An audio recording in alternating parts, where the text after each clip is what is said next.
Hey everybody, welcome back to another episode of the Bowhunter Chronicles podcast, brought to you by Huntworth. Huntworth gear for all types of weather, all types of terrain, all types of budgets is clothing that just works. Check them out at huntworthgear.com.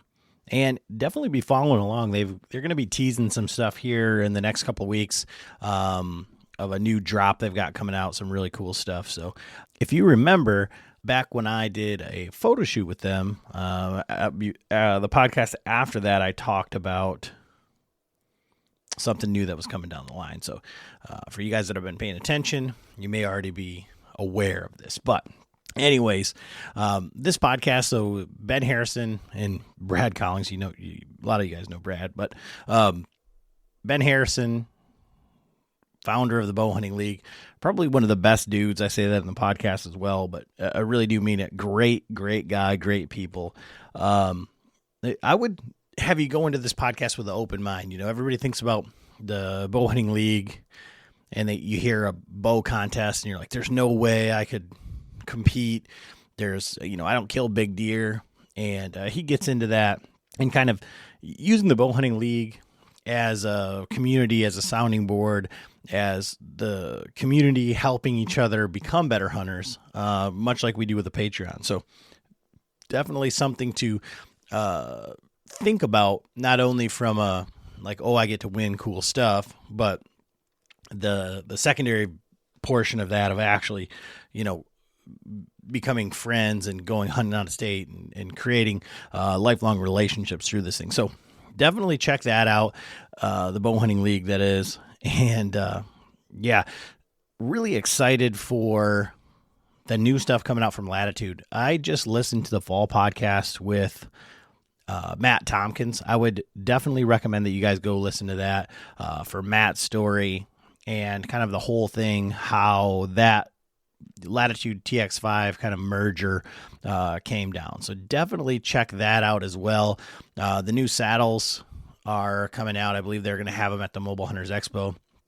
The Maverick is their new kind of entry-level single panel that I'm really excited about. And then they do have the Latitude version of the TX5. So definitely, if you're at the show, check those out. Like I said, that Maverick saddle is really exciting. If you got the Lancaster catalog, it's already in there. You can see it. You can kind of get an idea of what it's going to be. But I got to see it at ATA, and that's coming down the pipeline here really, really soon. So super excited about that. We talked about Huntworth already. We got the last podcast that we did with Big Shot, Delta McKenzie, their X-Ray series. Definitely check them out. So you can save 10% with Big Shot using code BCP for 10%. Latitude, you can save 15% using code BHC. Spartan Forge, I just talked to Bill, and we're scheduling a podcast here for end of September.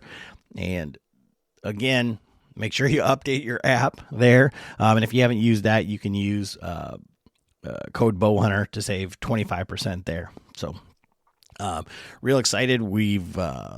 Mark's got some lucky buck down in Missouri, and already have some of those freak deer on camera again. I can't wait. I really want to see him shoot one of those deer, just because I want to see the antlers. Having seen some of the deer that come out of there, that's just amazing. And we're getting them up in the UP, lots of pictures from our UP camp as well. Zinger and Canati, those guys are awesome. Definitely check them out. Genesis 3D, they just had their grand opening for their actual brick and mortar shop. Can't be more excited for those guys. Definitely want to go check that out. And they do have a code for our Patreon. So if you're a Patreon, hit me up and we'll get that out to you.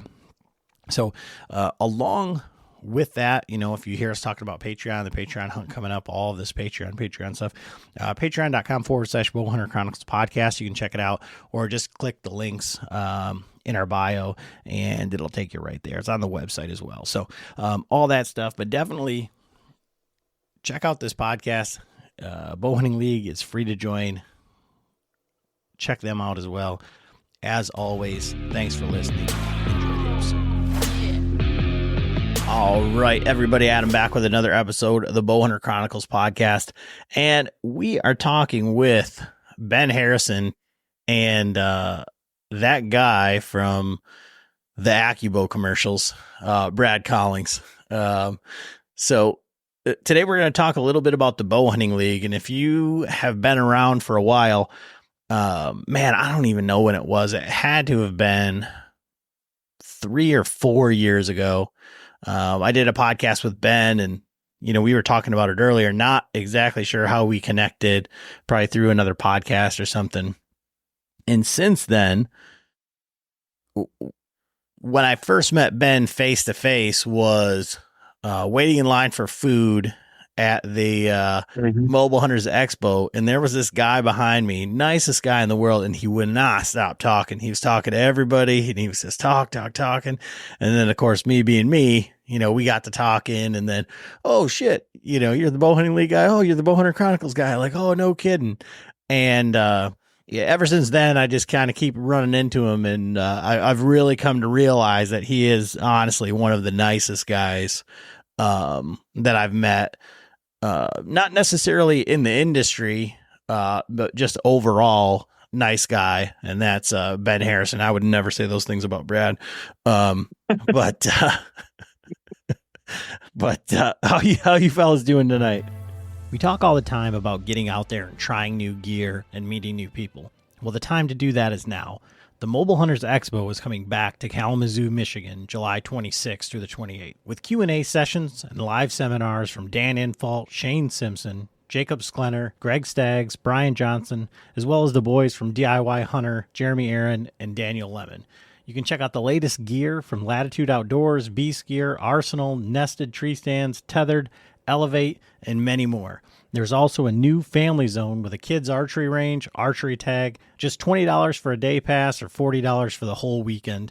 Tickets can be purchased at the door or online at themobilehuntersexpo.com. Pretty good. We got a few jabs in on Brad already. I didn't have to say anything, so that's always the start of a good conversation. And Brad, how are you? How are you healing up from your propane incident? I'm wonderful. I don't know if you guys caught the Michigan Wild podcast that we did last week, but Nate started it with a conversation he said he was going to edit out, and we were talking about my nose and my face being burned off. And so I was listening to that a little while earlier, and I'd just like to say thanks to Nate, and now you, Adam, doing the same thing.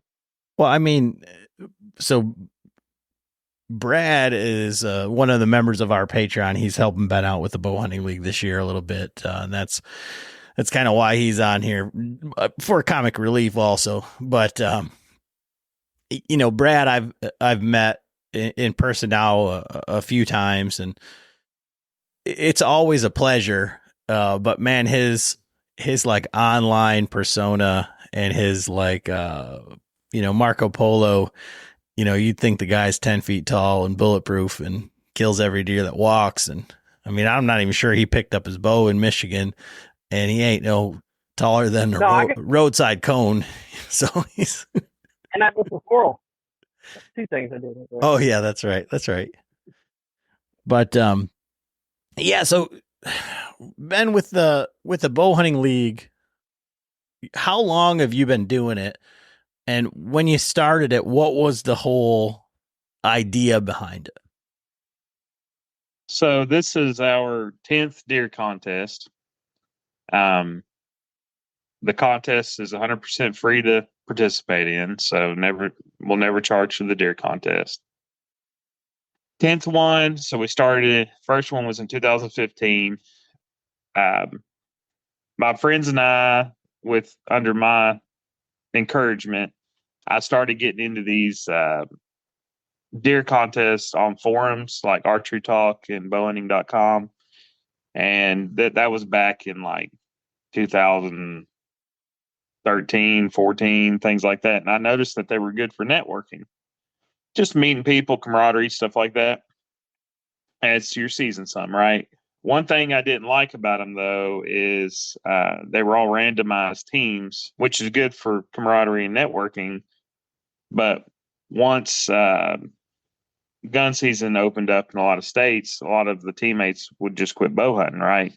And just killed morale when they would post, a buck, that they shot at 200 yards with a rifle opening morning of gun season. Just killed the morale of the team, and really just killed a lot of our talking and stuff, and a lot of the motivation and everything. So, just talking with my buddies about it, and there was about 10 of us that hunted together and just around each other, just friends, shot bow tournaments together, just real tight. And I said, hey, we should start a deer contest. Start one. We'll build our own teams. There isn't one like that out there right now that I knew about.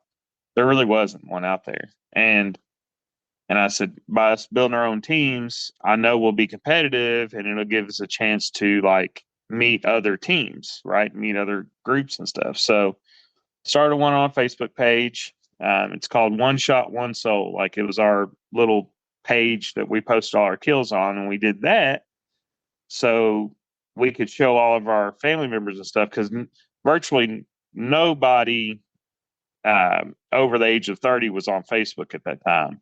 So we would throw all of our bow kills on that page, and then when my granddad would say, "Hey, has Matt killed anything this year or whatever?" I could just go show him all of our buddies' kills, right? So anyway, there were at that time there was a lot of people. There still is a lot. There's more people doing this right now than anybody, but there was a lot of small groups that I saw, right? Lots of Kentucky Outdoors, Country Boy, bow hunting, stuff like that. And I was like, wouldn't it be a great opportunity for these other pages and other little hunting groups, just buddies hunting together, but they all had their own little pages, to compete against each other and to have a competition each year, right? And I had to explain to them, hey, you're gonna have to get these other guys to come hunt with you.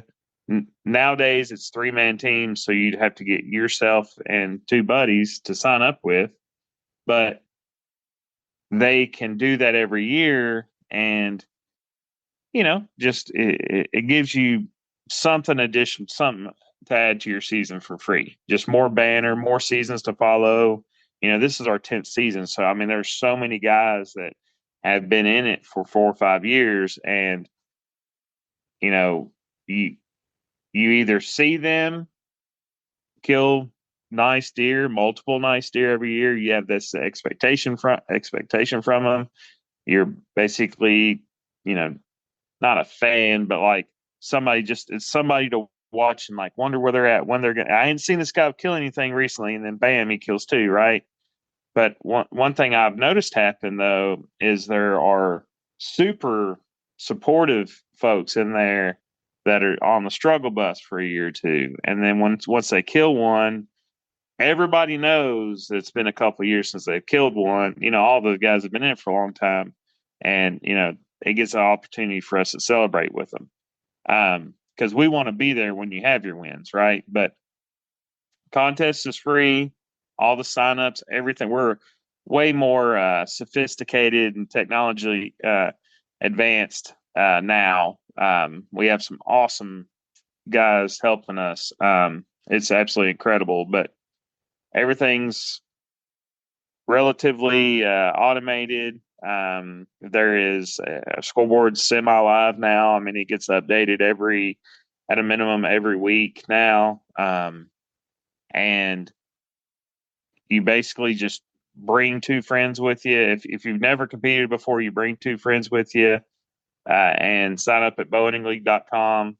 And there is a lot of opportunity to win stuff. And we give away around $50,000 in prizes every year that are donated by sponsors. However,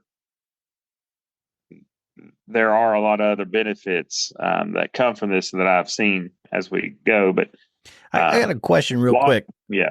Just because you're talking about this, over the past 10 years, and you're talking about as a hunting contest, right? And you got like a digital buck pole or whatever, however you want to look at it. But I know, over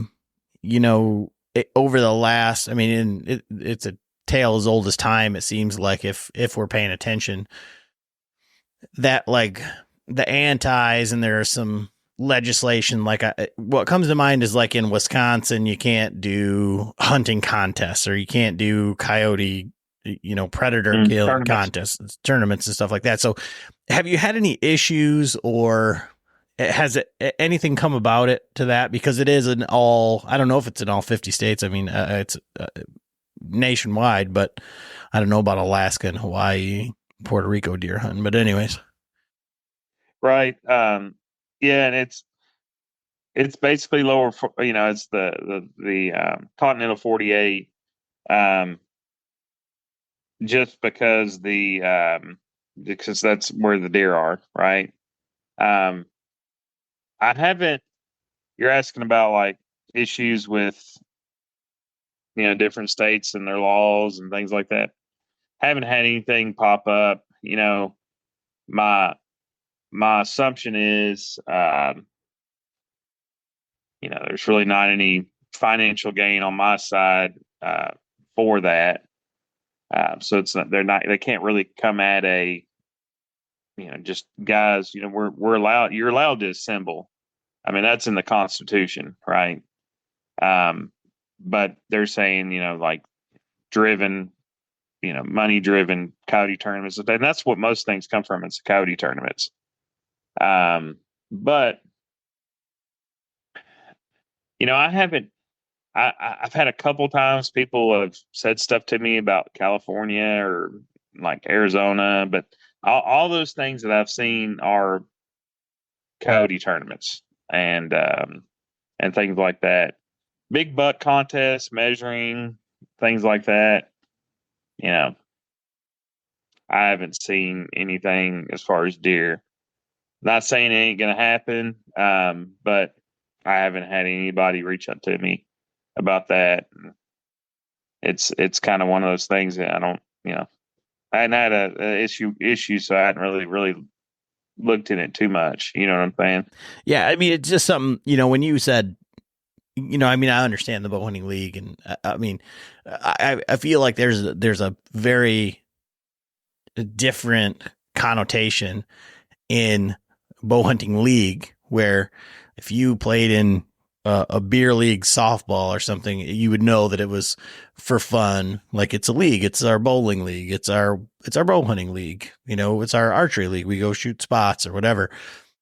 And then when you start to say like, oh, it's a contest, well, now I mean, that word like just kind of flipped in my mind, is like, okay, that's when people start to get upset. That's when it's not for it's for gain. It's not for fun. Right. Mm-hmm. So now, I'm in a similar boat here where, I guess this is like year 6 now. When I started this thing, it wasn't like, oh, that in 6 years, this is where I'm going to be. I'm going to be doing this.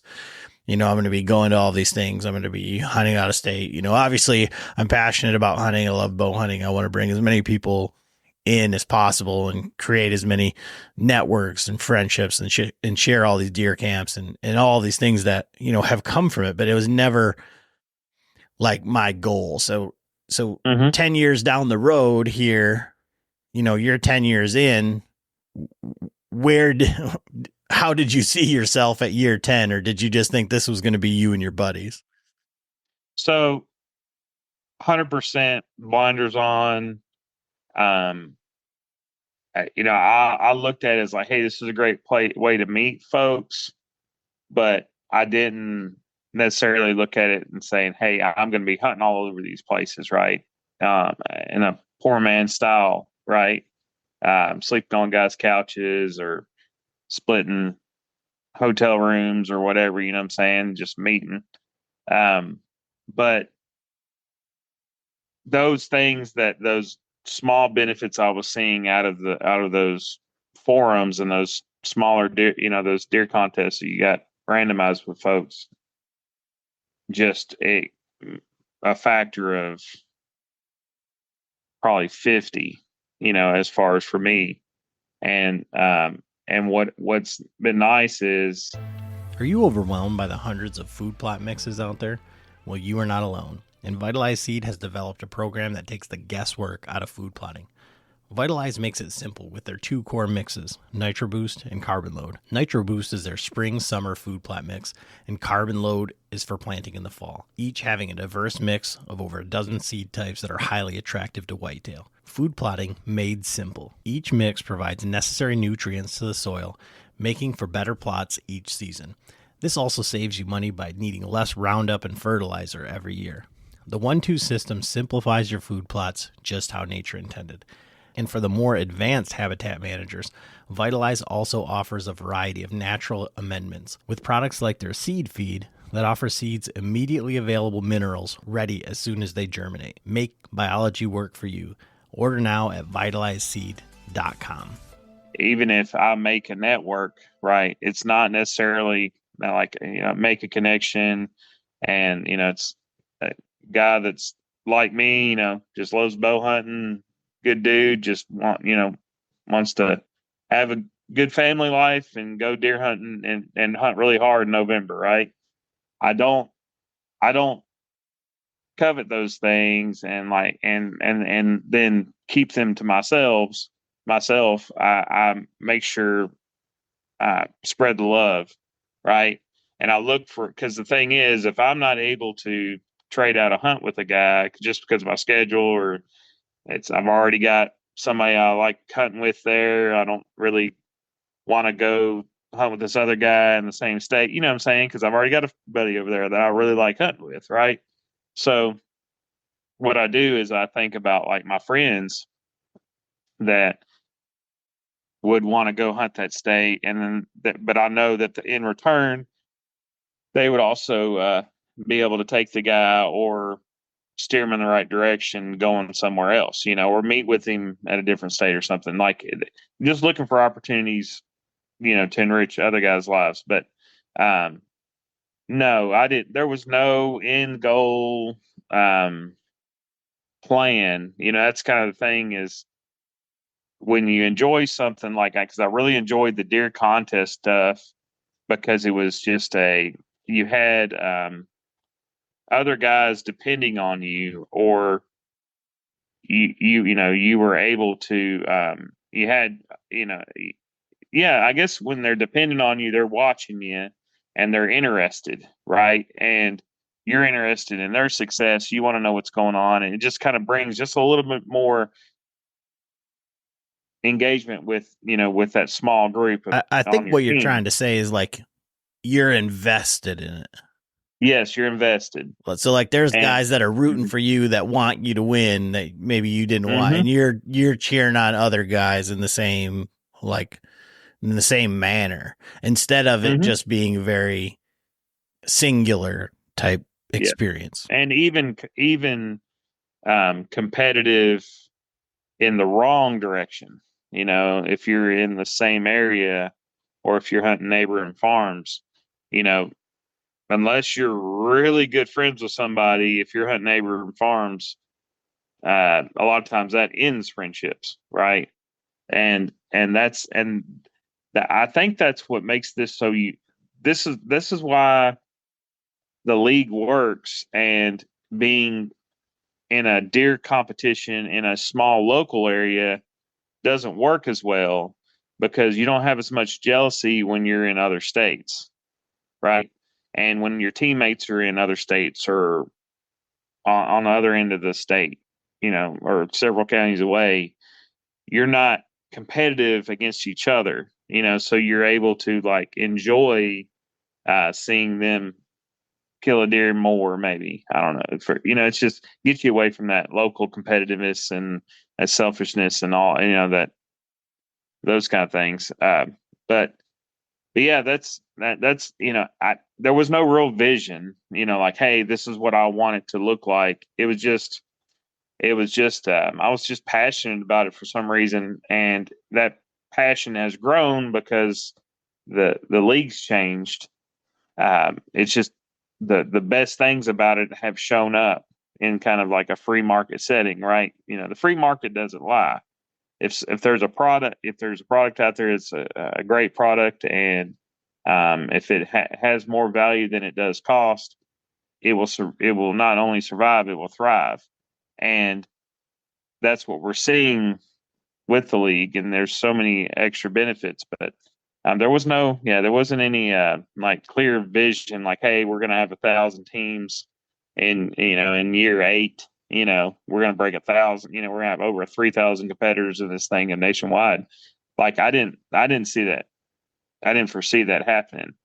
But the passion and the enjoyment I get out of the league and all this fulfillment stuff I get out of it just from seeing success and being able to follow other seasons and having guys root for me, that keeps me motivated and keeps the league going when things get tough. You know what I'm saying? Yeah. So Brad, I'm going to ask you this because I feel like it's like the hair club for men, right? Like I'm not only a president, I'm also a member, right? So you're here, helping Ben out, obviously, because you've been involved with the Bowhunting League over the years and things like that. So what is the draw to the Bowhunting League? Because obviously Brad kind of knows a pretty good idea of like the demographic of this show and guys that listen. So you've either got guys that are like super hardcore, or there's a lot of guys that are just learning. And so in a situation like that, where you're talking about the biggest deer in the country that's taken with a bow, and you got guys that are just starting out saying, why the hell would I want to put more undue pressure on this thing? So what is the dynamic and how does it work? What makes you so invested in it? So for me, the league is more on the camaraderie side of the house, or it's the more it's another tool I have where I can be just absolutely involved in bow hunting year round. It's very much like the community you've built on your end. It's just another cog in that machine that gets me up off the couch. It gets me moving. It gets me whatever. And I'm not going to lie that there's been a couple of years where I thought, damn, there's absolutely zero reason for me to scrape together a team. And I see a post about some other guy feeling the same way. And I think, well, that's why I got to keep going. Because there's other guys that are, I'm not the only one. And it's, just the fact that a guy that shoots, an average, I'm gunning for 100-inch buck every year. If I come home with a 100-inch buck, I'm going to do backflips. Can be in the same room of conversation as a guy that is looking at, my minimum is a 160 or 170 or 180 here.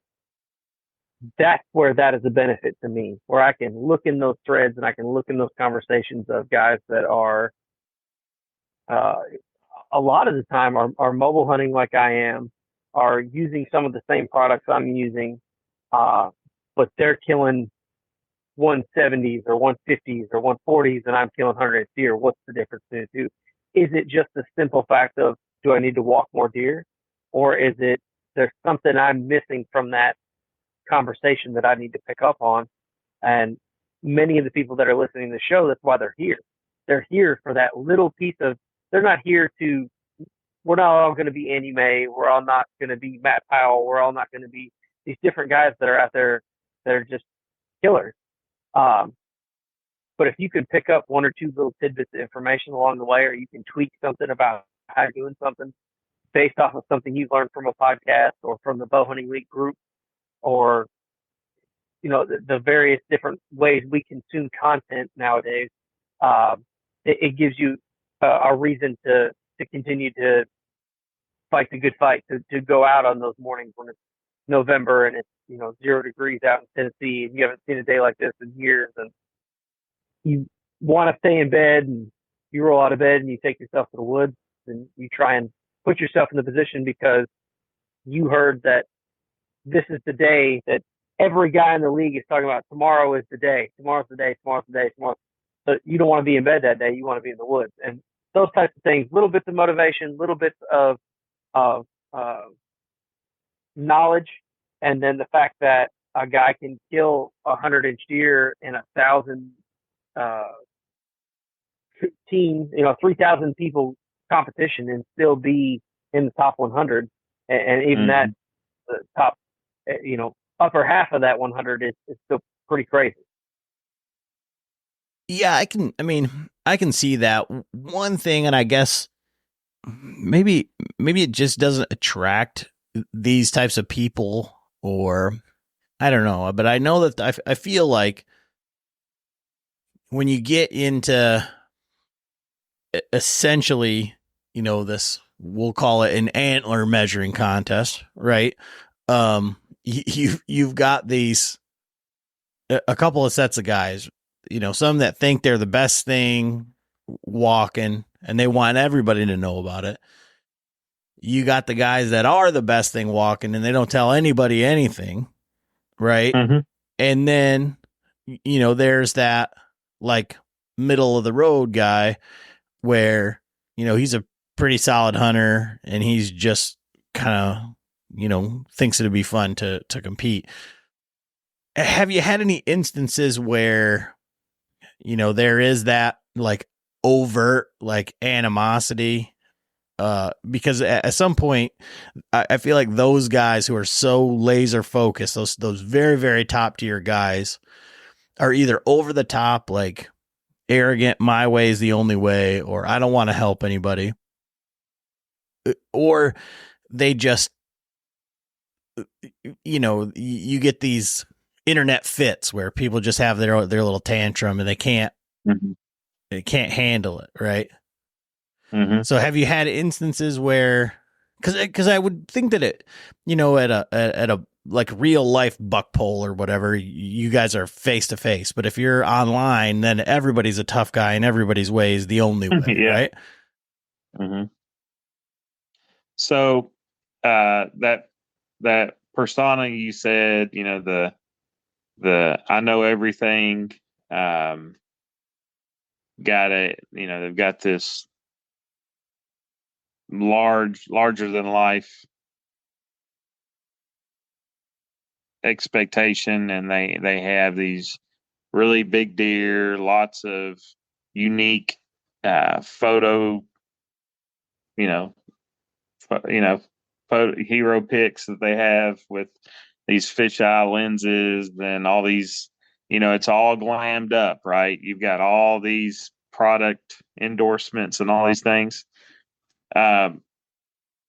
Those guys literally, that they die so fast in the group, because we really don't restrict guys on how, we don't want anybody attacking anyone, but like they can absolutely voice their opinion. We're not going to silence them, right? And we can remove stuff if it gets over the top and like, hey man, you gotta calm down. He's not, he's not talking about your mom or anything, but those guys have showed up, and I've watched them crash and burn. I've seen it happen a dozen times, right? And the only place for them to really do that and to show out is like King of Tines, because King of Tines it's your top $5 for the season. So it already shrinks the pool down to who's hunting where they have at least 5 buck tags, right? You have to hunt several states for that. And it does attract that persona, that sponsored hunter kind of thing. And we've made rule adjustments to account for it, because most of those hunts that those great hunters were doing, which they probably are decent hunters, right? But they're no better than our other decent hunters that are killing 1 or 2 bucks a year. They're killing 7 because they're sliding in with outfitter and going on outfitter hunt and stuff. So we made it to where we made a rule. We didn't realize it'd be a thing we didn't have to do, but made a rule where you can only have 1 buck in your one outfitted buck in your King of Tines tally, right? So that pisses those guys off, and they let me hear it. And I'm just like, hey, this is more of a blue collar based contest. Like, I hate that we have to restrict the number you're getting, but you're going on these hunts for free in exchange for promotion. And that's not what we're wanting to create, right? But even if we didn't have that, they fade away because they don't receive, it's that free market stuff again. They don't receive uh, that pat on the back and that promotion as much because they are fake, right?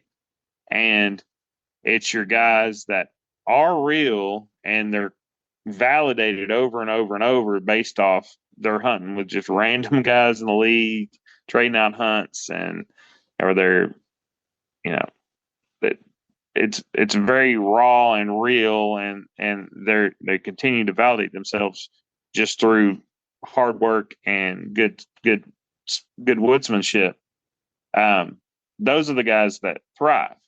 But those are then in that middle of the pack group you were talking about, on the other, away from the two ends, because they are humble and they know how hard it is to kill a big deer, and how much ass you got to kiss to get on some of these properties, or even if it's 50 acres. I mean, getting 50 acres of decent hunting land by yourself is a true gift. I mean, uh, all other factors, not even going to talk about all of them, but like, it's hard to get. So, but then there's the guy on the other end, that you were saying that, um, again, somewhat arrogant, but in the or extreme confidence. Maybe we say my way is the only way. That's the only way that it's going to get it done. Well, that is a way that you can get it done,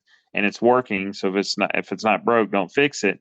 But they don't want to share, right? They don't want anybody to know, and obviously this isn't going to work for them, because if you don't want people knowing what you're killing, you ain't on social media with them at all, ever. And that's fine, totally fine. But this contest won't work for you because, if you kill a big deer, it's gonna get out. We're very transparent on the deer that get entered, right? And all of our deer that win prizes, if they're top buck per state, or if it's a top 10 on a top 10 team, or if it's the King of Tines winner, all those deer have to get officially scored. And we have photos, and we share the winners because we want to be transparent.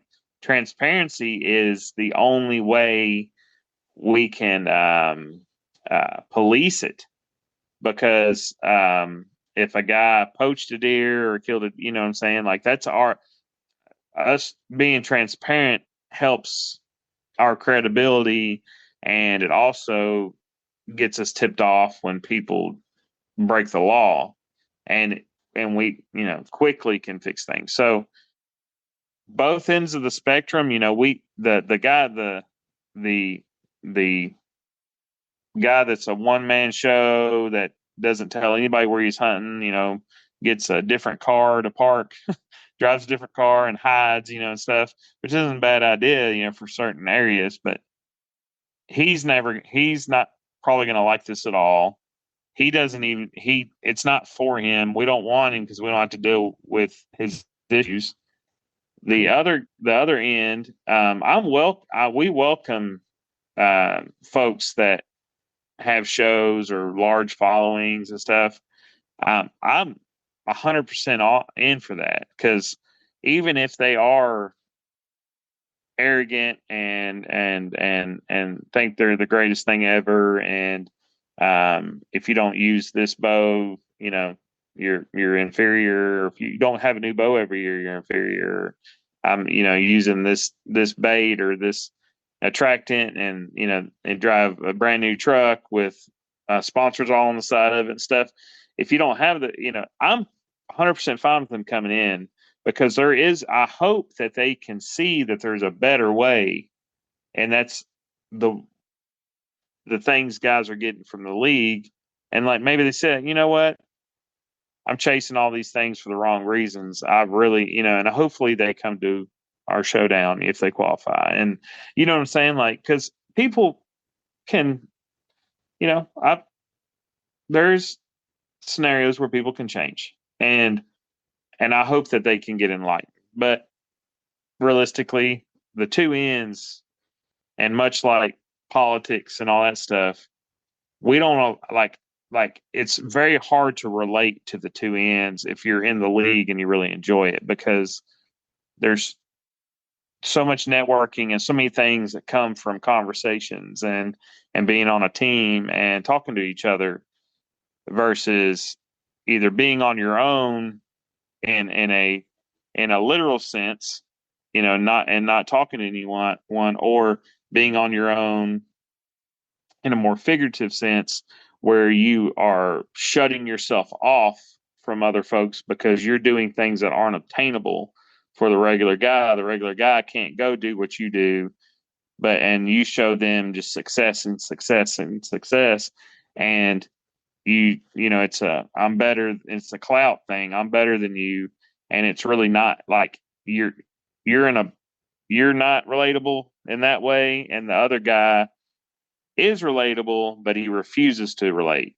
So we're right in the middle. Well, I think that's real important, because, if we're trying to say, okay, why would you want to, be part of this bow hunting league? And we've seen it with our Marco Polo group, where you're quote unquote meeting these people that you've never met in real life. And there's guys, and I think we have like some of the greatest guys available to be able to say to someone who doesn't have any idea, never killed a deer with their bow before, never done anything, and you have some really accomplished guys, to be able to say very diplomatically, well, you could try that, but have you ever considered maybe doing it this way, or the reason that's happening? And I think that's what you were talking about there with those middle of the road guys who do know how hard it is, and what it takes and all that stuff. And then when you're talking about these guys can change, we did a whole podcast on it, but I feel like Brad is kind of that guy in a way, in that, he showed up to our Patreon hunt like he was going to conquer the world. And like I said in the opening, that he didn't even pick up his bow. Well, he did, but it all gets washed away when you meet these people for real, or you get to share a camp, and now you're rooting for the other guy way more than you were concerned about what you bring home. And we just did the podcast about the Montana hunt, and how great that was. But Tom ended up killing a bear, and I come home and people are like, did you get a bear? And I'm like, I did everything but pull the trigger, and it didn't matter one bit to me, because it was the most amazing experience, because we just wanted to kill a bear. That was it. And so Brad, can you kind of like expound on that from like the bow hunting league standpoint? Yeah. So to start from, I guess on my aspect of, I fancy myself to be a pretty decent bird. But I was more of the, must be nice kind of guy. I would see, guys consistently killing big deer or putting a big deer, and I'd be like, dang, wish I had, X amount of private land I could hunt on. And a lot of my thing was with, especially growing up, we had really terrible overpressured public land to hunt. And, that was all I knew. So that was all we hunted. I didn't realize that there was the option of, knock permission or things like that. So, I very quickly became it must be nice guy. It was easy for me to fall to the the idea of, well, if I had 50 or 60 acres in Iowa, I could kill 180s every year too. Like it's this fallacy you get that it's simple to do what those guys are doing. And the more I got around people that were doing it, and the more I got to see, and that's again, what the league is showing you is there's guys right now that are not only just doing food plots and not only, but there's the public land guys that's got 10 cameras out and it's June. And you're like, Yeah. why is that guy doing that?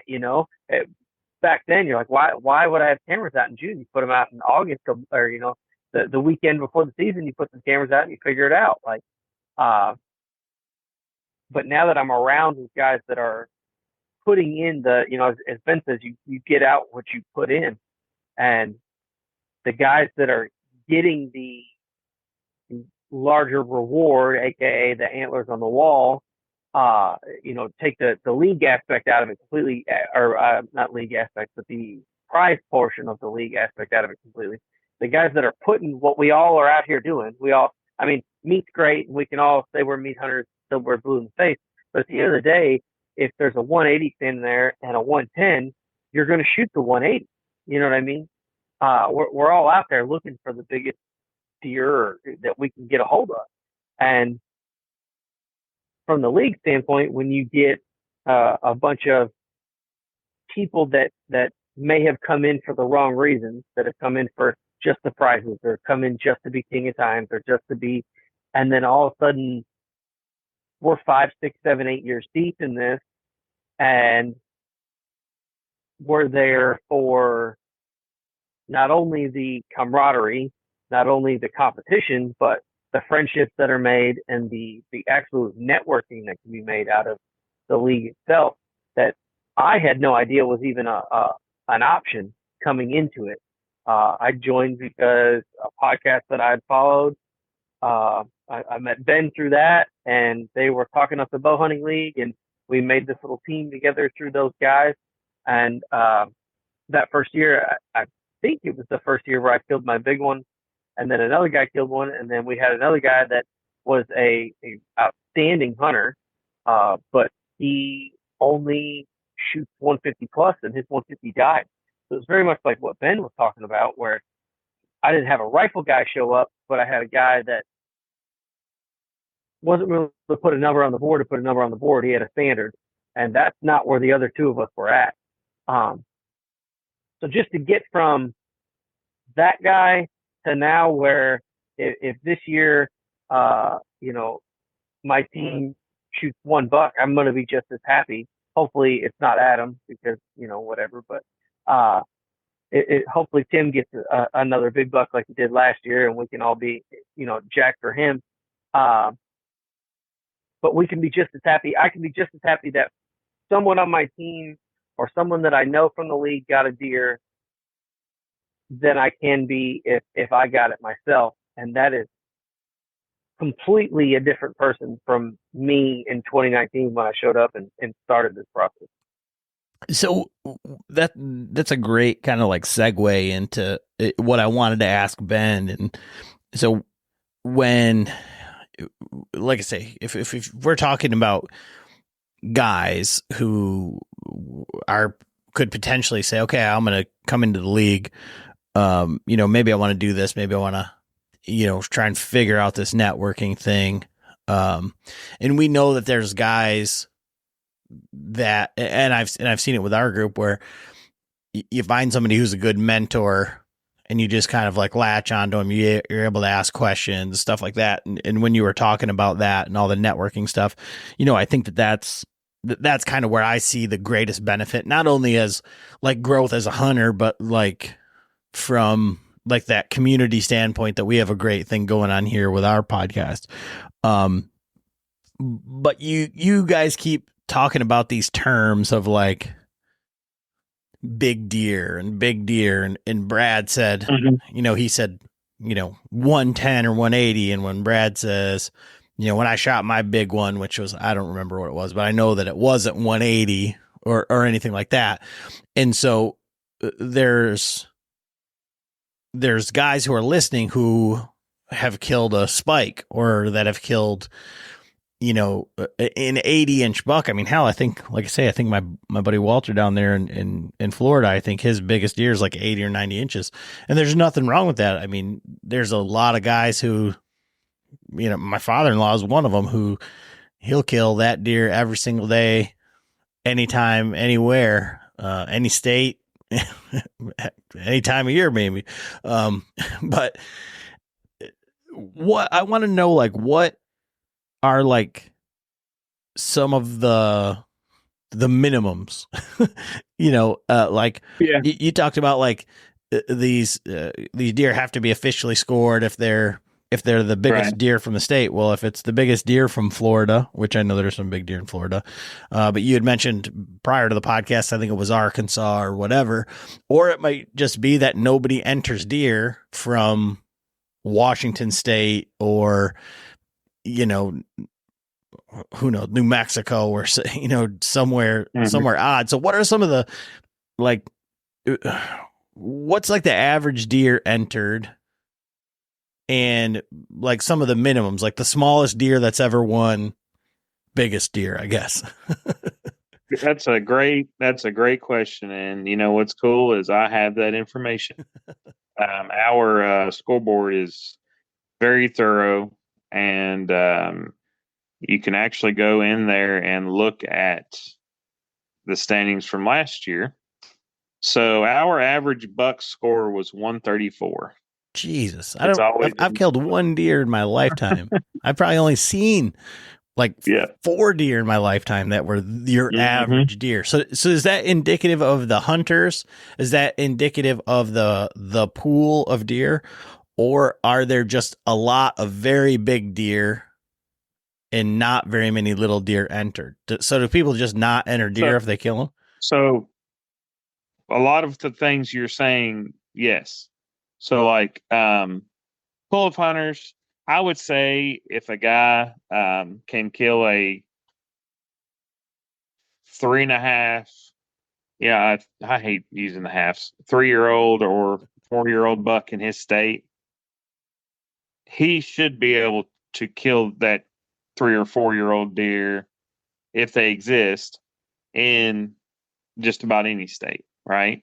Like, I mean, that's even guys that are hunting premium farms.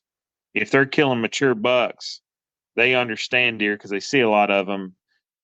They should be able to use some of the tactics and stuff in other states. So I'd say, as far as is it the best hunters? We have some of the most successful hunters. Now, some are obviously better than others, but yeah, we have lots of successful hunters and a lot of guys that are showing up. What's like the smallest deer entered last year? What's the smallest deer to win a state? Because you got to win a state. That's something I can get for you. So let me look here. I'm gonna read off some of the states that have deer that aren't just giants. So Connecticut, 130-inch deer won Connecticut.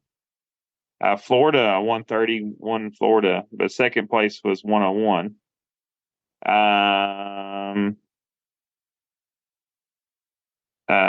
Maine, 75-inch deer won Maine.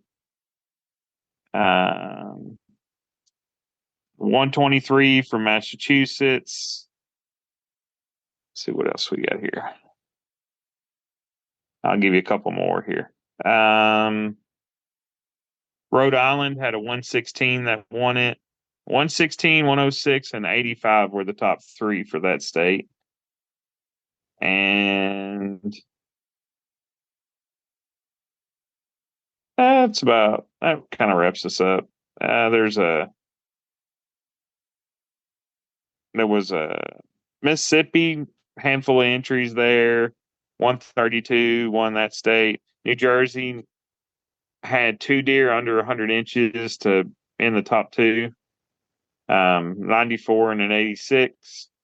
So basically what I'm saying is, when I, just read those off, big deer is a relative term. And let's think of it not just even like in the sense of antlers, or even like not even the extreme of measuring or even how they look. It's a big deal. right? Big deal. If it's a big deal to you, kill it and enter it. Okay.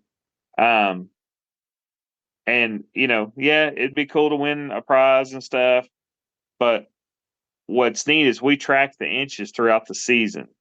So as a contest goes, so I'll give you that. Last year we finished up with 92,745 inches entered. Okay, there's all of those guys that are entering their 100 and their 115s and 75 inchers and all that stuff. They're contributing to that. That's something they can latch onto. I'm doing my part. And half of our comments are guys posting up, yep, glad I helped. And it's I'd say 2-year-old loosely, could have been a 7-year-old. I mean, I don't know. But 115-inch 8-pointer, right? 100-inch 8-pointer. And it's cool because they're comfortable in their own skin, right? And realistically, if that's all you have to hunt, or even if that's what you choose to hunt, even if you've got booners and you want to shoot the 128 pointer, go for it, dude, because that's what you want to do. I mean, but be proud of it. And that's the thing. That's what we see a lot of is I've killed 3 bucks this year, and biggest one was 125, but they killed 3 bucks and they added to the inches, and they can see it grow over time. And our goal is that we've never broke 100,000 inches. We've been in the 90,000. We had like 98,000 the year before that, and we had 92,000 this past year. But that's our goal. So like, everybody's trying, right? And it's really funny. Like later on in the season, the rut travels south, right? And so like we have a decent sized group of southern deer hunters, and we're really rooting those guys on. Still after it, it's January and they're on public land, and we're like, we need 2 bucks, man. Like, let's go. And like, it's cool. But and they build a persona that way. They build, like, people start following them, and they're next thing you know, they're trading hunt stuff. So it helps them expand their networks. But at the same time, they don't have to. If they just want to hunt down the road from their house or behind the house on the back 40 right there, and if that's all they have to hunt, by all means, go kill it and be proud of it. But yeah, and something I'd like to add to this. So like, but that is the number one, and that objection comes from everywhere though. Like a lot of times people think it's only like northern Michigan or southern Florida or whatever, deep south with 3-month gun seasons. A lot of times people think that they're the only people that think that way. But every year when we go to the Iowa Deer Classic, I tell everybody about the contest. They're in Iowa or they live decently close to Iowa, so it's hard for them to get away from big deer, right? Large scoring deer, and it's the same repetitiveness of answer as anywhere I go. And they say, I don't kill big deer. I can't kill big deer, or my friends suck, or whatever, or we just don't kill. And the thing is, killing big deer it's a challenge for the regular guy, no matter where you're at, right?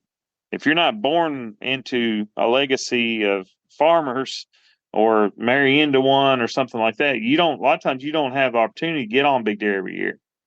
But so I still hear that in the deer mecca of the world, right? So if they're saying that and they don't think it, maybe we kind of adjust our prizes a little bit. And when I say that, it's a participation trophy, right? Let's create the greatest participation trophy there is. And I'm not saying people do it just for this, but if you kill a buck you're proud of and you enter in the contest, you're going to be entered in to win one of the most awesome hunting packages there is. We're talking set up bow. You already have a bow, obviously you killed a deer with it, but fully set up bow, arrows, broadheads, everything, right? Stand, sticks, saddle. Let's get you going. It's stuff you don't necessarily have to have. You've already got stuff you use, but hey, upgrade your stuff, give some stuff to your buddies, sell it. Hey, and guess what? If your 12-year-old kid kills a buck and enters it, and they can't draw the bow back because the poundage is too high, guess who they're giving the bow to? Old dad. So that's the same thing for, bring your kids, team up with your wife and your teenager and all that stuff. But what I'm getting at is that is the most common objection. It's not really an objection. It's just like, hey, this is the reality of my life. I haven't killed a buck in 4 years. Well, join the league. That way, when you do kill it, we're there for it and we can celebrate with you. It didn't cost you anything. It's putting you in a position where you can win extra stuff. And what happens when the biggest deer you've ever killed in Tennessee? This is me kind of speaking third person. It's kind of gross, but anyway, I'd never killed a buck over, out of the 60s. 162 was my biggest. I killed a 183 and 2/8 on a farm that I've hunted for over 20 years. A total anomaly, just a random thing. He went from 150s to 183 last year and got it done. Won the state of Tennessee. I haven't seen. I feel like the two largest Tennessee bow kills were in our contest last year. Thomas Castagna killed a 179 and something, and then I upgraded, and then I killed mine like just within a week of him killing his, and I ended up winning the state. And I never thought I would ever kill a deer over 170, right? It's just too hard. I don't have anything that's managed or perfect. But everybody was there for it. Everybody understood that I had a very trying year the year right before that. And I hunted like 2 days in November. Like it was rough. A lot of family stuff, a lot of trauma and stuff. And like then I come out and then everybody's celebrating with me. And that's what I'm saying is you don't know what you're going to get out of it until you get in there and try it, right? And it's not going to cost you anything, and just sign up before August 31st, get in there. The very last thing I'll say about that, the Patreon camps that y'all are doing, just like Brad, when he went up to, and I remember when he was sending me snaps of him driving and all this stuff, and you don't realize you go up to deer camp to kill deer, right? But you don't realize what deer camp actually does for you, because it's a lot of our guys that go to the showdown or end of the year hunt, and a lot of times that's their first out of state hunt, right? First time they've ever left their county to hunt, and they don't realize what they leave behind. They leave behind all their responsibilities. They don't have to worry about anything but getting ready to go hunting, coming back from hunting, eating, drinking beers, sitting around a fire. And it's a I don't want to get too like philosophical or anything about it, but it's a soul cleansing thing.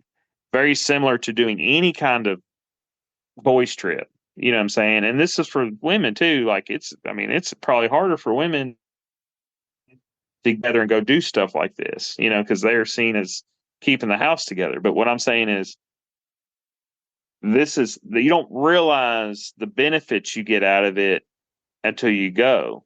And I know how Brad is. He's got a big family.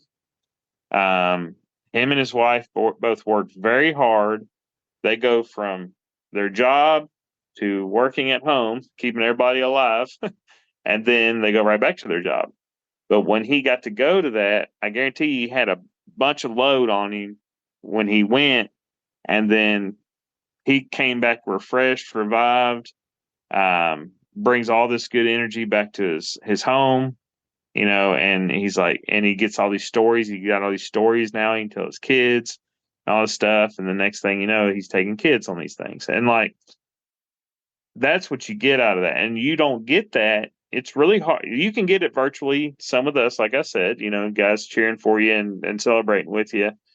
But man, deer camp or any kind of camp-like thing, a weekend or a fishing trip or anything like that, it's 100 times what you think it's going to be. And yeah, I mean that's the kind of stuff y'all are doing.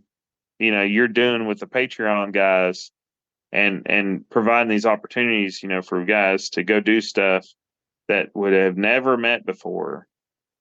I mean, those are things they can think about when stuff's just terrible, whatever. It's very enriching. I mean, it does a lot for you. And again, these are words I'm saying. It's not, if you've never been to a deer camp, you're probably like, this guy's full of shit, like whatever. That's fine. Go on one. Well, I can take it one further, because like this past weekend at 2 weeks ago, whatever, at TAC, Saturday morning we shot, and then it was raining, and so we didn't go out, I had 7 minutes of sleep or whatever, so I was not in any shape to go shoot another course. But I stood there in the rain with guys that I had either just met that first time, or people. I was at this booth where I just met Andrew from Outdoor Driven, and it was like everybody that walked by I knew in some way, shape, or form from the podcast or from shooting at past tax. And then what ended up happening is when one person would stop, another person would stop, and they knew each other. And so the network, this world that we think is very big is very, very small. And then, through our Patreon hunt and all that other stuff, you've got these guys who never would have met, and they met through, something that was facilitated by the podcast, but now they're off doing their own things. They're hunting together on their own, outside of a hunt that I'm doing, or, anything that we have anything to do with. And it's very difficult to, build those relationships, put yourself out there, because everybody, like I said, everybody's a tough guy on the internet. And so why would they listen to me? I mean, why do you think this show's hosted by the world's worst bow hunter? Is because, it's very disarming, cause I'm not coming at you saying, hey, this is what I'm all about. It's like, these are all the mistakes that I've made, let's learn together. Right. But then finding those people who are of the same mindset, have the same like openness, and it's just another opportunity to kind of put yourself in that position to learn and to kind of grow the community and excuse me, in many cases build your own community, because that's what I've found, that there's so many people who, either have moved away and they don't have that same thing they had when they were kids, or they only hunted with grandpa and his 40 acres, but grandpa died and we sold the farm, and now I don't know what to do. That sort of thing.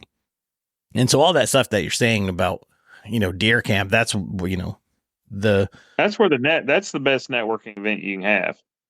No doubt. And because everybody's there to hunt, everybody's there initially goes there to hunt. So hunting's on your mind. Everybody's been hunting already. And y'all did y'all's, it was a little bit later in the year, right? When was y'all's dates last year? Well, so the season here doesn't open till October 1st. So last year was the second weekend, I think last year I was actually worse, because I think it was the first real weekend. It's like the 8th, or maybe that's this year's. This year's is later, but last year was like the first real weekend. So there was some of the local guys out, but we do it like literally in the October lull, when it's the worst time to be in the woods, by everybody's account.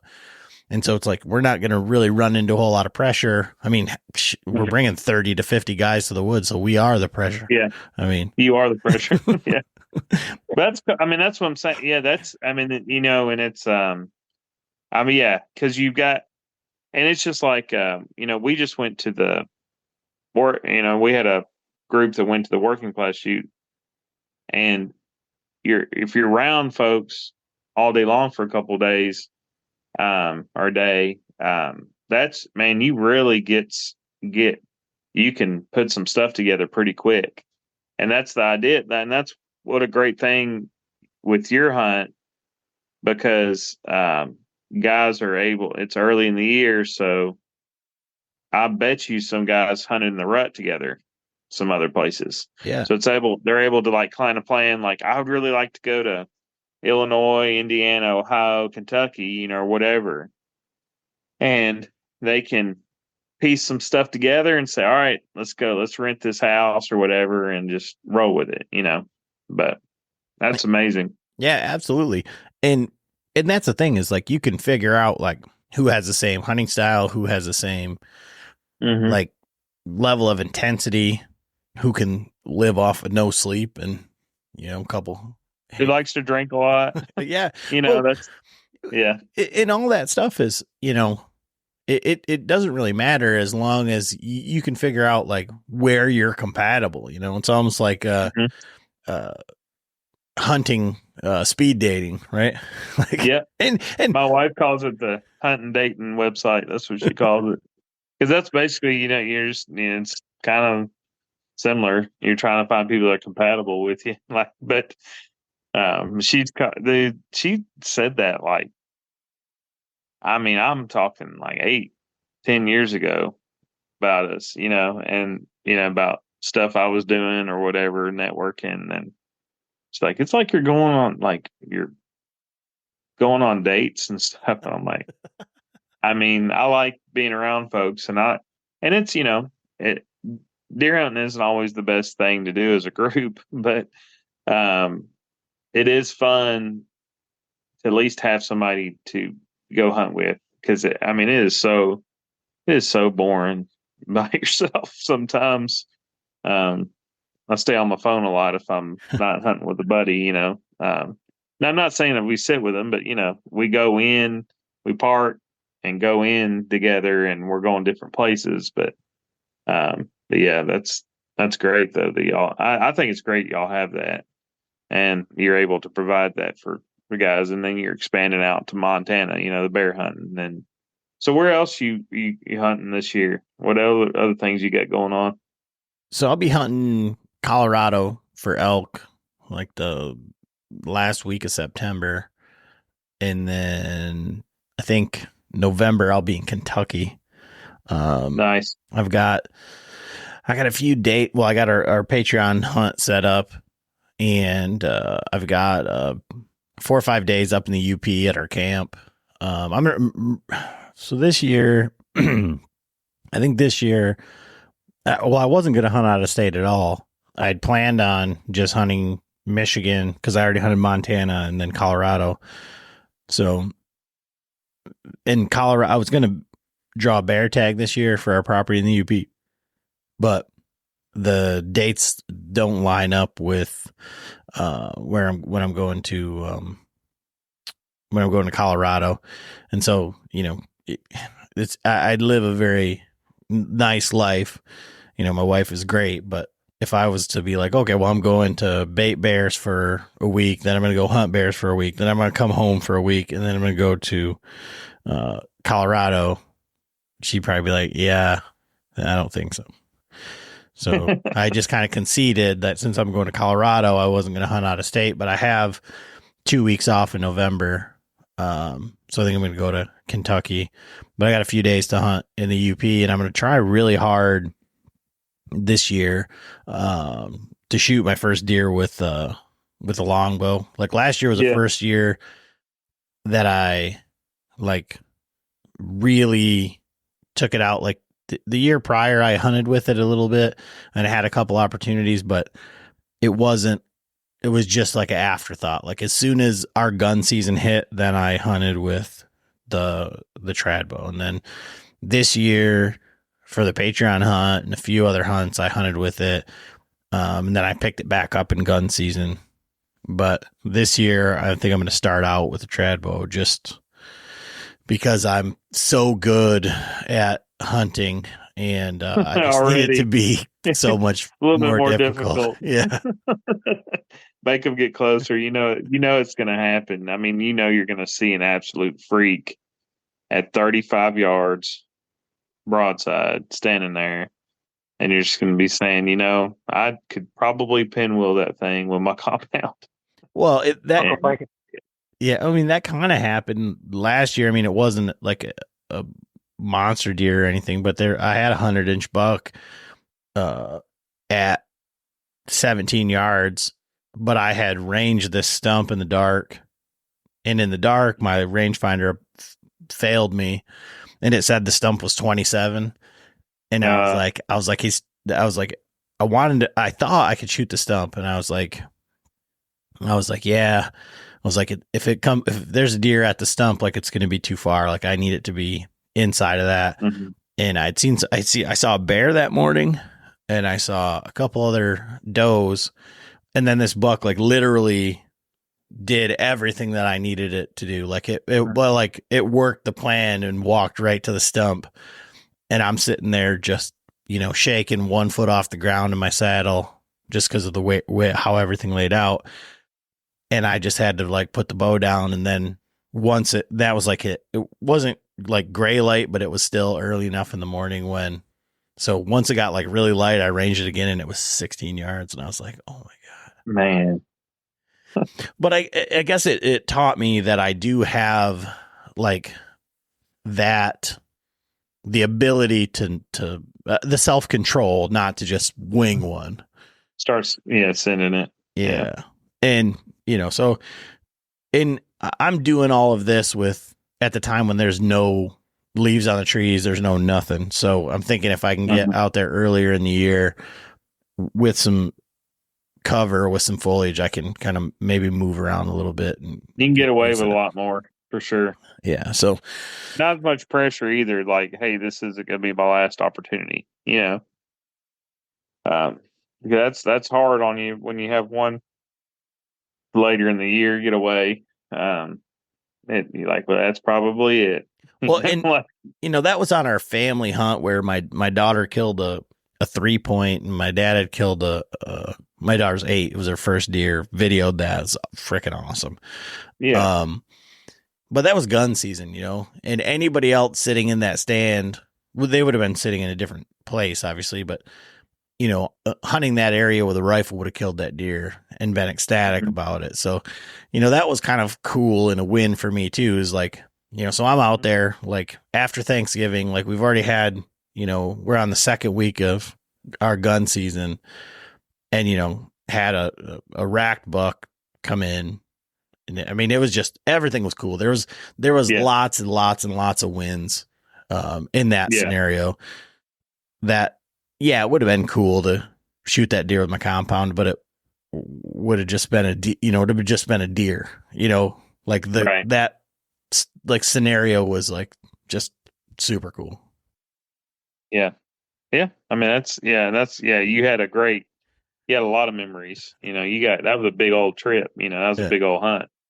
Yeah. And that, kind of like what you're talking about with the deer camps and stuff like that. Like, I'm not sure that I talked about this like on a podcast, or not, but we talked about it a lot, like at the Patreon camp. And I just wonder, so, people have their like midlife crises, or like people go through these kind of scenarios where they get to a certain age or whatever, and they want to buy that car that they had in high school. Like everybody wants a square body. They want a IROC Camaro, or, whatever, like funny looking, not awesome car, Fiero, like, whatever, or something, you want all the video games that you had in high school or when you were a kid, comic books, baseball cards, like you name it. Like these things, as people get like middle-aged and they get this like expendable income or something like that. Well, I just wonder if that's not what kind of we're doing now with like our deer camps, right? Because there's a lot of people, especially like in my community, who we grew up with deer camps, and that was like right at the time where the internet started. So like you had, you know, we got to a certain age, and whether it was like the internet, whether it was sports, whether what, you know, there was girls, there's all these things that came together that we stopped going, you know, the world started moving a lot faster.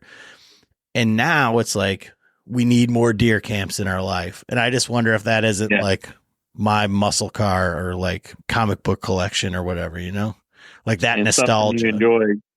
Yeah, it's that nostalgia. It's something you enjoyed. You know, you think about, you know, when you're a kid, you're focused on the fun, right? You know, when you're in class, you know, in school, and all you're watching is that clock, trying to watch, make sure whenever it's clicks over to 2:30, 3 o'clock, and you can get out of there.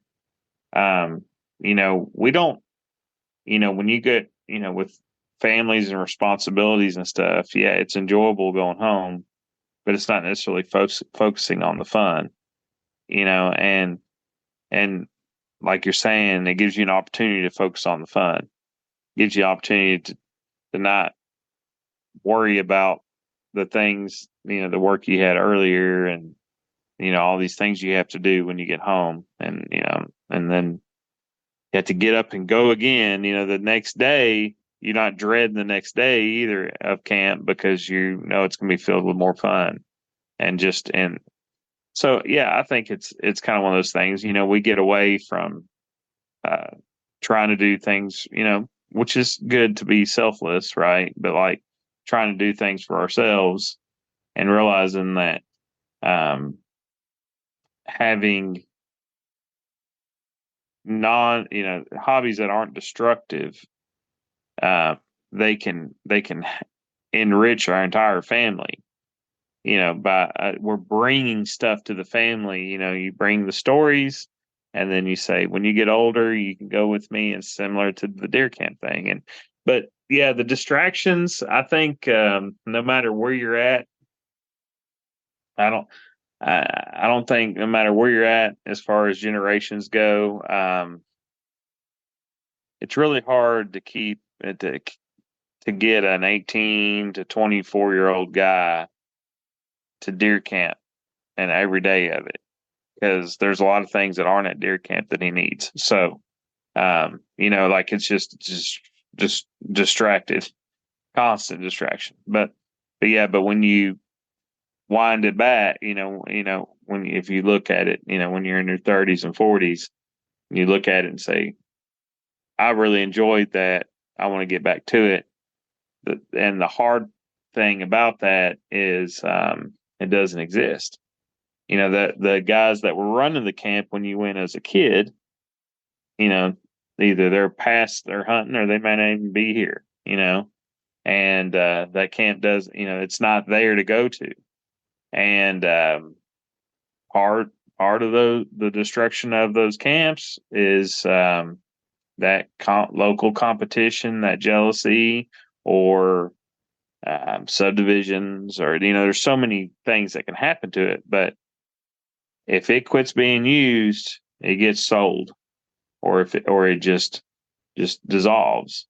And but there's ways we can get around it. You know, there's ways that we can create those opportunities, but it has to be a community of folks like you have to come together, you know, as an invitation to go, for them to see the benefits of it. But yeah, I'd say it's probably, you know, it's our, I hope I ain't midlife already, but like it's kind of like our midlife crisis thing. And that maybe that keeps us from doing radical things, you know. Right. You know, we're it helps us stabilize, you know, find something to do. What about you, Brad? You ready to go buy Camaro or something? No, but I mean, like I have been looking at marketplace bows, so like I feel like it's basically the same thing. Yeah. Don't need a bow. I like my bow. You know, Adam's shooting a bow, you know, similar age to mine. It's comfortable. It's home, but it's never bad to take a peek at something else, you know. Yeah. So you've been talking about your like showdown and like invitation, all that, and that's kind of like your deer camp through the Bowhunting League. Mhm. So tell us a little bit about that. So the top hunters, we have to base it off something. So we do it off inches. And so the top hunters for the season, there's several categories you can qualify through. King of Tines is your top $5 for the season. There's only 3 or 4 guys that will kill 5. A lot of the guys that qualify in that top 10 have killed 3. It's those guys. It's we have traditional categories. So top King of Tines trad. So the guy that's killed has the most inches down with his trad bow for the year. We invite the overall first place team to come. We invite the top trad team to come. We have a doe contest, which we invite the top doe team to come, and the does are just numbers. It's not weighted or anything. Like it's just the numbers of does. We invite our top 3 bucks for the season, which that's a true randomness because like we have a lot of big deer to get in there, so it's like even having the deer that caliber to get in is tough. But yeah, we just go through the different categories and prizes that we have, and we invite the leaders, right, of those categories, and it is insane some of the distances I've seen these guys travel. A couple years ago, we had a fellow drive all the way from Saskatchewan, Canada, to go to southwestern Arkansas. It took him 2 days to get down there, and just to come down and hunt spikes and does, on public land, like one of the last weeks of season. No rut or anything, just travel patterns. But had, absolute incredible time, and it's crazy to think somebody would drive that far. I mean, we do. If we had, I would like to create a graphic sometime. We're getting to the point where we're starting to be able to have that opportunity. But I think it'd be cool to have a graphic showing everybody driving to the spot. Because we had West Virginia last year. We had West Virginia, Kansas, Kentucky, Tennessee, Oklahoma, Illinois. All those states were coming to Arkansas. So I got a question for you. Mm-hmm. In that, just because of everything that we were talking about with this camp atmosphere, and we were talking about these different like personalities, and you're kind of like to be in that category, I guess, maybe outside of the doe team, you're like and I'm not taking anything away from that, understand that, but you're Mm-hmm. talking about like those top tier hunters that we were alluding to earlier. So how is that camp atmosphere? Because there has to be some competition there. There can't not be. Oh yeah. These guys. Get even to kill all those does. That's a lot of dang work. It's hard to kill 15, 20 does on your own. That's a lot. A lot of work after you kill them too. But yes. But competition in a sports like scenario where there is respect there. People aren't there to necessarily show them up, but I ain't gonna act like I get along like I'm best friends with everybody either. There's different. Everybody's got their own personality, so there are folks that I get along with better than others, right? It's and I don't necessarily I don't get along with them. It's just I don't really carry on that much with them. It's kind of hard. Maybe they're hard to talk to. Maybe I'm too much. Well, I'm like I used to think I was like easygoing. I'm not easygoing. I'm uptight and like always on edge, and I want people to have a good time and stuff. I'm concerned about it. So like I'm always like all over the place. But I'm probably too intense. People probably like, well, get this guy away from me, But everybody finds somebody. There'll be small groups that I see that they end up talking a bunch and they go hunting together and stuff. So there's somebody for everybody, because if you have enough people in camp, and I'm sure you saw that with your deer camp, like, you have these little groups that kind of just hang out, and that's what it's all about. But yeah, there is some definite competition. And, I think a lot of it too is guys come in thinking all they're thinking about is the deer hunt and what they're going to accomplish. And realistically, we've never killed a buck at the showdown, ever. The first 2 years we had it in the panhandle of Florida, and they had antler restrictions. We all saw bucks, but couldn't find anything with enough antler points to kill, and we were we couldn't even kill does because we were outside of the doe season. There's only certain weeks that you can shoot does. It was tough. I mean, that's as hard as it gets. But we still had a blast, and you get to see different trees. The terrain's so much different in every state, no matter what state you go to, stuff just looks different, and it's fulfilling. I mean, seeing different stuff and going to different stuff, getting experiences. One thing we're trying to solve, and which you're doing it in your community because your camp's open to everyone. There's so much enthusiasm about the showdown, even with guys that aren't in there. I'll have 15, 20 guys every year when we start talking about showdown. They'll message me, and I really wish you'd do one just for the general group because I'll never qualify. And that's very realistic for somebody to think they're never going to qualify, because it's really hard to qualify. The next thing is when we're at the showdown or afterwards, when everybody's posting and stuff, people reach out to me, hey, please, if there's any way to organize it, please. And it's very difficult to do that. And that's the thing.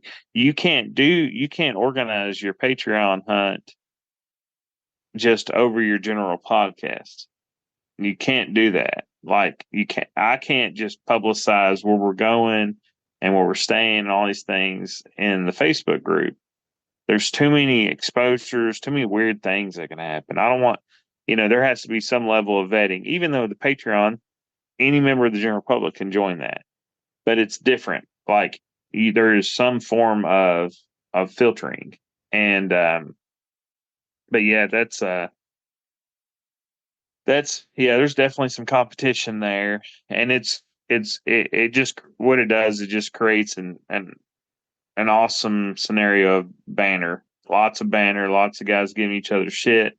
I brought my biggest deer ever, and I put it like first thing right off the gate, like everybody's standing around the fire and stuff when we rolled in, and I'm like, y'all check this out. Yeah. Like I'm not, I'm very thankful for it, but I know how hard it is to do that. So I'm not thinking like, well, like you guys you want to see a big deer, here's one. No, but it's fun because I got to share it with everyone. And we got to talk the stories and tell all the stories, and a lot of other guys brought their deer and stuff. So, for the year, but it's yeah, definitely some competition. And it's just another competition for us in the league. I speak for most guys in saying it's an addition to our season and not a subtractor. Competition locally, like we were saying on these local deer contests and stuff, that's a negative. That's a subtractor for their season. That's something that makes it less fun.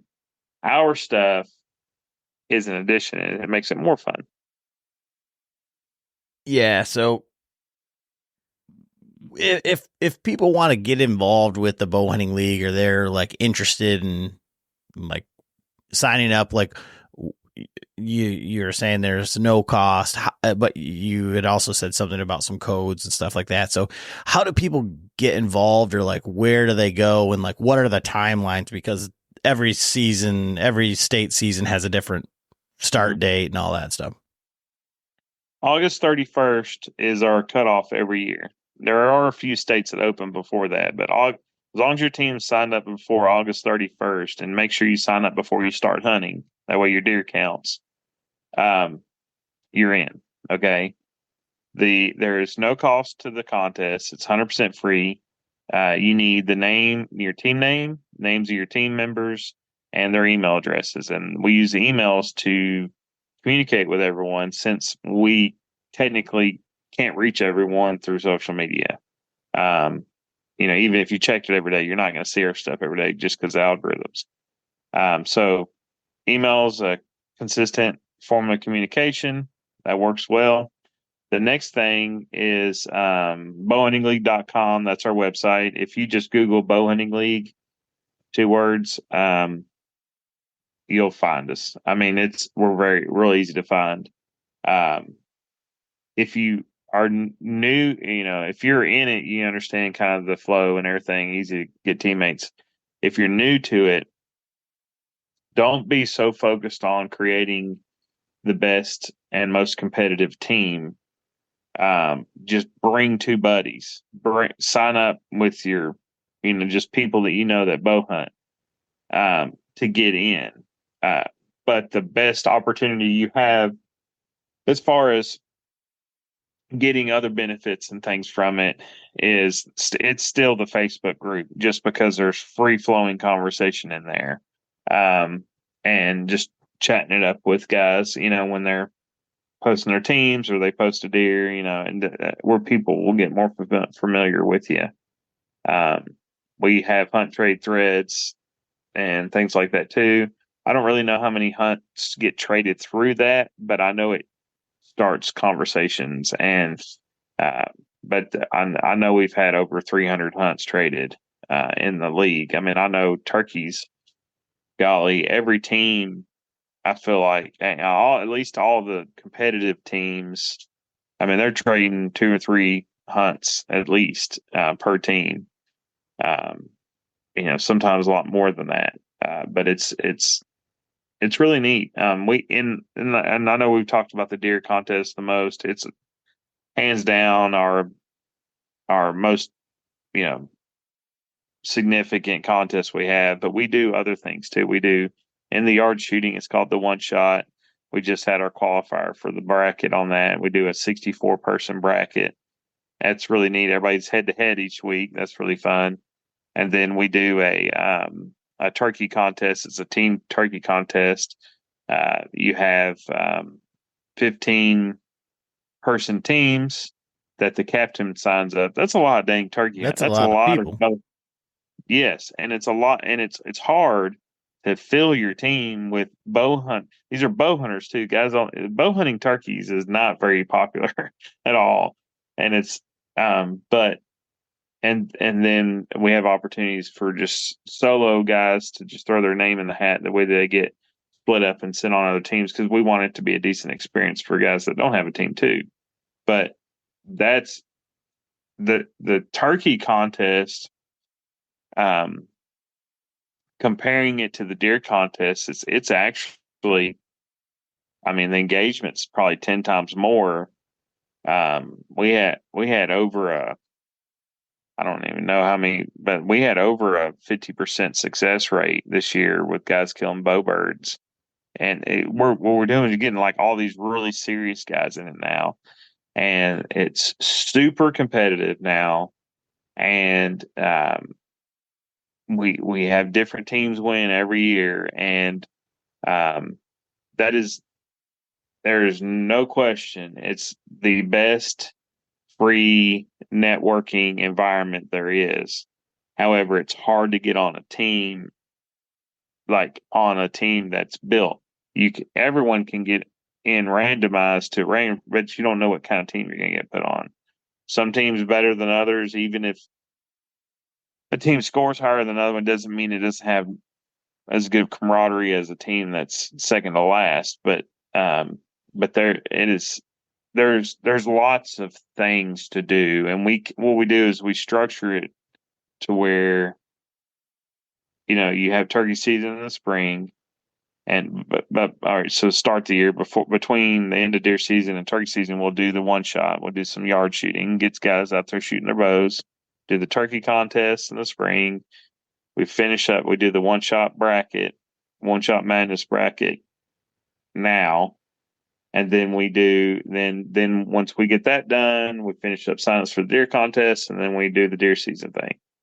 And it is so much fun. I see all the time guys running into each other. They'll be wearing a hat and like, oh, you're in this. And then they end up hunting together. And it's just so much fun.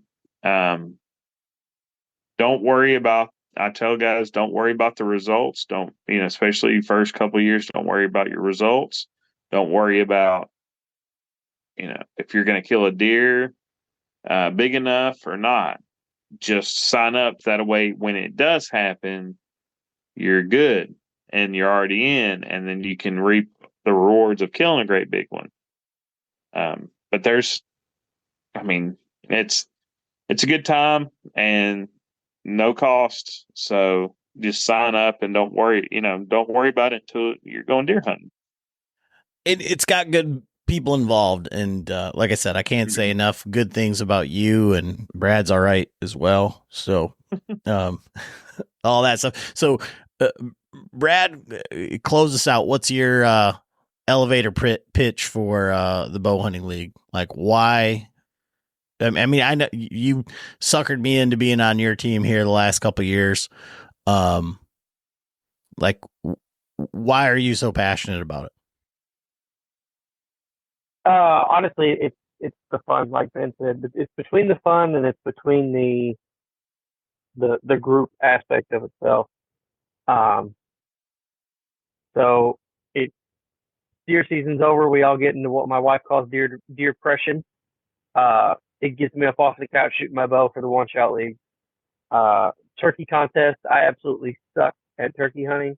So we'll just smooth past that. I entered the turkey contest one year, and until I actually get to where I would like to be, I'm going to stay out of it because I don't want to drag a team down. But even the 1 year I was in it, the guys I was on the team with, they were great in the group. There was a lot less "you suck, why are you here?" and a lot more, "Hey, why aren't you doing this?" or "Why don't you try this?" To get you to the point where you're getting on a bird. And then, now we're into the one shot bracket, which I do not believe I'm going to be on the 64. I did not shoot well on my 40-yard pin the other day. And then we're going to go into the deer contest, and it gives you a chance to kind of, me and Adam on a team with our friend Tim are not competing for the top 10, and we're very well aware of that. But the fact that we did beat another team from the Patreon group really had a whole lot to do with it. So throughout the year, we were going back and forth. Another, fellow team, and we did beat them. You're wearing their shirt. I am. But we took 56th place, and Adam's buck he shot is behind him. The buck I shot behind me is the one I entered, and Tim shot a 120-inch buck, and that's 56 out of 1,000 people with two, 100-inch buck, 100 teens, and 120, and we just took 56th place out of 1,000 people. 3,000 people, we were, in that top third of the rank, and the little bit of competition it gives to guys that are in the me and Adam category versus the Ben category is enough, again, to just gives you a little bit more spark to keep you moving throughout that season, give you a little push. And in years past, I've been in teams where it was guys that weren't as passionate or had different motivations. And now that I got a group of three guys that I can, or two other guys that I can lean on, above the Patreon group is something special and it's an anomaly. But I text Adam hourly, and I text him constantly about just different things that we're doing and how to just stuff throughout the year that just makes sense. And to have a group of people you can be consistent with enough to make that work is just it. And then the fact that we were all able to be successful on 3 deer that some guys are going to turn their nose, wouldn't even pretend, to look at. Joe Davis is a guy that is only killing the giants, right? And, he likes to give me a lot of crap about shooting 100-inch bucks, but at the same time, I'm happy, Adam's happy, Tim's happy, and then we're way happier than Robbie and his crew because we beat them. So that's all that matters. Absolutely. And, it's fun. And I definitely appreciate that aspect of it, even from, where I'm coming from, where I'm one of those buddies, where Ben says, just grab 2 buddies, so now I'm involved and these, Brad and Robbie's bickering, but it's fun to be able to pile on and say, suck it, Robbie. But that's funny. But yeah, guys, I really appreciate you coming on and, just talking about the Bowhunting League. We've got a lot of common sponsors, partners, and it's more than that. We talked about that, prior to the podcast, that they're friends and they're good people, good companies, Genesis 3D, Singers, Kanati, those guys. And, it just kind of stands, echoes what I was already saying about, it's run by good people and good people, make this whole thing work. So I really appreciate it, guys. So thank you. I appreciate you having us. And the very last thing I want to say is Michigan, a 138 won Michigan last year. And we had a bow won by that buck from, I believe it's long range archery and firearms out of Holland, Michigan. So pretty good size shop there. A lot of guys I know go to it. So it goes back to that. You don't have to be in Iowa or Kansas. So yeah, swing by their shop. Tell them you heard about it through Bowhunter Chronicles and through the Bowhunting League podcast. Please ask for Dylan. Ask for Dylan. See, who we're already talking about, so that's good. Awesome. All right, take it easy, fellas. Thanks, guys. See you.